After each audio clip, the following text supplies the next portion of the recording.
ചേച്ചി, ഷൈനിയെ പോലെ ആത്മഹത്യ ചെയ്യണമെന്ന് വിചാരിച്ചായിരുന്നു പണ്ട്. സത്യല്ലേ? പൊരുതി യേശു ഉള്ളോണ്ട് ജീവിച്ചു. എന്നോട് ദൈവം പറയുന്നത് എന്നാന്നറിയാമോ? നിന്റെ 2 മക്കളും ദൈവരാജ്യത്തിന് വേണ്ടി നിൽക്കും. ഇവർ യേശുവിൻ്റെ സാക്ഷികളാകും. ഒത്തിരി ഒറ്റപ്പെടലൊക്കെ ജീവിതത്തിൽ വന്നിട്ടുണ്ട്. ഇന്ന് രാവിലെ നിന്റെ ഒറ്റപ്പെടലൊക്കെ മാറാൻ പോവാ.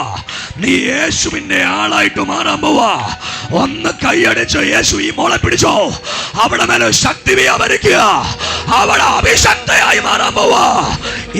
യേശുവിന്റെ ശക്തി വ്യാപരിക്കുന്ന ആളുകള് കൈ ഒന്നടിച്ച് യേശുവേ എന്നൊന്ന് വിളിച്ചു.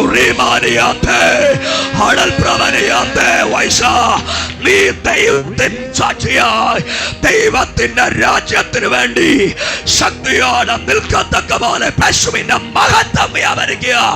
അനേകരുടെ മുമ്പിൽ യേശുവിന്റെ സാക്ഷിയായി നീ മാറും. അമ്മേ, നിങ്ങളുടെ 3 പേരും ദൈവവേല ചെയ്യും. ഡൈവോഴ്സ് കഴിഞ്ഞു.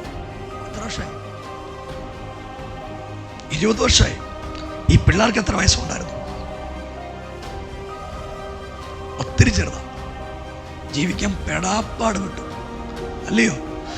ഇവിടം വരെ വരുമെന്ന് വിചാരിച്ചോ? ഇല്ല, ഇടയ്ക്ക് വെച്ച് നിന്നു പോകുന്ന വിചാരിച്ചു. പക്ഷെ യേശു എന്നോട് പറയുന്നത് എന്നാന്നറിയാം? നീ ഒരു സ്വന്തം വീട്ടിൽ താമസിക്കും.